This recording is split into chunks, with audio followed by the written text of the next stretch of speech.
الحمدللہ الحمدللہ وکفا والصلاة والسلام علی سید الرسل وخاتم الانبیاء اما بعد فاعوذ باللہ من الشیطان الرجیم بسم اللہ الرحمن الرحیم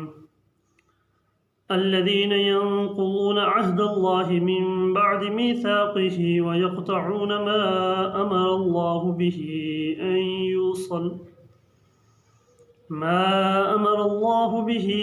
أن يوصل ويفسدون في الأرض أولئك هم الخاسرون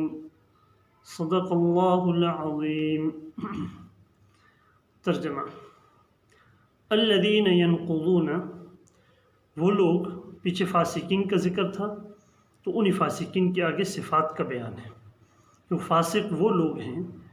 جو اللہ تعالیٰ کے عہد کو توڑ دیتے ہیں، من بعد میثاقہ، اس عہد کو پختہ کر دینے کے بعد، اس عہد کے استحکام کے بعد، اس عہد کو پکا کرنے کے بعد، پختہ اقرار کر لینے کے بعد اس عہد کو توڑ دیتے ہیں۔ وَيَقْطَعُونَ، اور وہ کاٹ دیتے ہیں، قطع تعلقی کرتے ہیں، قطع کرتے ہیں، کاٹتے ہیں، ما امر اللہ، اس چیز کو، اس تعلق کو، امر اللہ، جس کا اللہ نے، بھی، جس کو اللہ نے جوڑنے کا حکم دیا ہے۔ ما امر اللہ بھی ان یوصل، جس کے جوڑنے کا اللہ نے حکم دیا ہے اس کو وہ قطع کرتے ہیں، توڑ دیتے ہیں۔ وَيُفْسِدُونَ فِي الْأَرْضِ، اور زمین میں وہ فساد پھیلاتے ہیں۔ اولئک هم الخاسرون، یہی لوگ ہیں پورے خسارے والے۔ گزشتہ درس میں یہ بات عرض کی تھی کہ اللہ تبارک و تعالیٰ نے ان منکرین کی کچھ مثالیں بیان کی ہیں اپنی کلام کے اندر، اور انہوں نے پھر اس مثال پہ اعتراض کیا تھا کہ اللہ تبارک و تعالیٰ کی ذات خود کتنی بڑی ذات ہے اور مثالیں کتنی حقیر سی بیان کی ہیں۔ تو اس کا جواب عرض کیا تھا کہ در حقیقت مثال جو ہے جس کی دی جاتی ہے اس کی حقارت مراد ہوتی ہے۔ مثال دینے والے کو، مثال دینے والا جو ہوتا ہے اس کی مثال دینے سے اس کی اپنی حقارت نہیں ہوتی، بلکہ جس کی مثال دی جا رہی ہے اس کی حقارت اور ضلالت کو بیان کیا جاتا ہے حقیر مثال کے ساتھ، یعنی کہ جس کی مثال دی جا رہی ہے وہ اس حقیر مثال جتنا بھی نہیں ہے۔ بہرحال ان کو یہ بتایا جا رہا تھا کہ یہ فاسق لوگ ہی گمراہ ہوتے ہیں۔ اللہ تبارک و تعالیٰ ان مثالوں کے ذریعے سے اللہ کے جو نافرمان ہوتے ہیں وہ اور زیادہ گمراہی کے اندر بڑھتے چلے جاتے ہیں۔ تو اب یہاں سے ان فاسقین، ان فاسق سے مراد یہاں کفار ہے، ان کی 3 خصلتیں بیان کی ہیں۔ پہلی خصلت یہ کہ جو اللہ تعالیٰ کے ساتھ عہد کر چکے ہیں اس عہد کو توڑ دیتے ہیں۔ اس سے مراد عالم ارواح کے اندر ہر انسان نے اللہ تبارک و تعالیٰ کی ذات کے ساتھ ایک عہد کیا تھا، ایک معاہدہ کیا تھا۔ اس معاہدے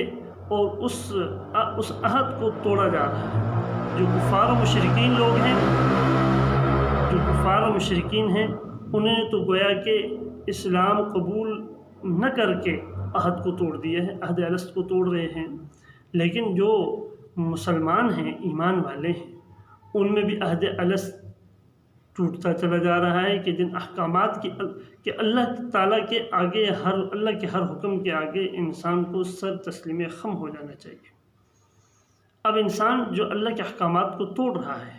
تو وہ بھی گویا کہ اللہ کے اس عہد کو پورا نہیں کر پا رہا۔ اس لیے باوجود پیغمبروں کی یاد دہانی کے اور وحی کی رہنمائی کے باوجود اس کا انکار کرنا تو یہ عہد توڑنے والا ہے۔ اور جو بھی اللہ تعالیٰ کا عہد، جو اللہ تعالیٰ سے کیے وہ عہد تھا، وہ جب توڑتے ہیں، اور کافر و مشرک وہ تو اسلام قبول نہ کر کے عہد توڑ رہے ہیں، اور ایمان والے جو ایمان لائے ہیں وہ بھی اللہ کے احکامات کو پورا نہ کر کے، نہ مان کے عہد کو توڑ رہے ہیں۔ دوسری خصلت ان فاسقین کی یہ بیان فرمائی کہ وہ یقطعون ما امر اللہ بہ ان یوصل، وہ تعلقات جن کو اللہ تبارک و تعالیٰ نے جوڑنے کا حکم دیا ہے ان کو توڑتے ہیں۔ اس میں تمام وہ تعلقات بھی آ گئے جو بندے کے اور اللہ کے درمیان میں ہیں، جن کو حقوق اللہ کہا جاتا ہے، اور وہ تعلقات بھی آ گئے جو ایک بندے کے دوسرے بندوں کے ساتھ ہیں، آپس میں ہیں، جن کو حقوق العباد کہا جاتا ہے۔ یعنی ہر قسم کے تعلق، ان میں ماں باپ کے بھی حقوق ہیں، عزیز و اقارب کے بھی حقوق ہیں، پڑوسیوں کے بھی حقوق ہیں، یعنی ہر قسم کے حقوق اس کے اندر آ گئے۔ تو گویا کہ حقوق اللہ اور حقوق العباد ان دونوں کو پورا کرنے کا نام دین ہے، ان دونوں کو پورا کرنے کا نام شریعت اسلام ہے، اور ان کو توڑنا یہ فسق ہے۔ اس لیے ہمیں بھی چاہیے کہ ہم جتنے بھی ہمارے تعلقات ہیں، چاہے اللہ کے ساتھ ہمارا جو ایک حقوق اللہ ہے، حقوق اللہ کو بھی پورا کرنا چاہیے، اور حقوق العباد کو بھی پورا کرنے کی کوشش کرنی چاہیے۔ تیسری صفت، تیسری خصلت، تیسری نشانی ان فاسقین کی جو بیان کی ہے، وہ یہ بیان فرمائی کہ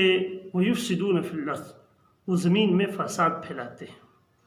اس میں ظاہری فساد بھی آگے کہ کسی پہ ظلم کر دیا، کسی کا مال چھین لیا، کسی کا حق تلف کر دیا، کسی کی آبروریزی کر دی، کسی کا مال وغیرہ لے لیا، یہ ظاہری جو فساد ہے یہ بھی آگے۔ اور ایک باطنی فساد وہ بھی آگے، جسے کفر کرنا، رسول اللہ صلی اللہ تبارک و تعالیٰ علیہ وسلم کی رسالت کا اور آپ کی نبوت کا انکار کرنا، یا آپ کے طریقوں پہ نہ چلنا،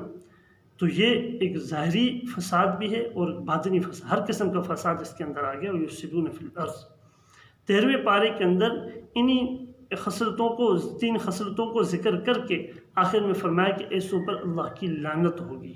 اور ان کے لیے اس جہان میں بہت بڑی خرابی ہوگی۔ اور یہاں فرمایا اولئک هم الخاسرون،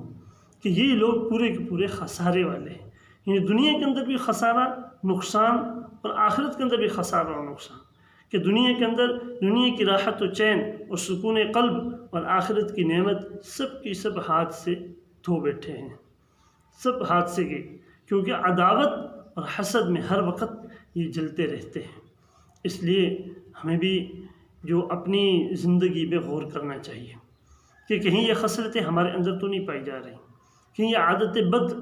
جو فاسقین کے اللہ تبارک و تعالیٰ نے یہاں تک ان کا ذکر کیا ہے، وہ کہیں میرے اور آپ کے اندر تو نہیں پائی جا رہی۔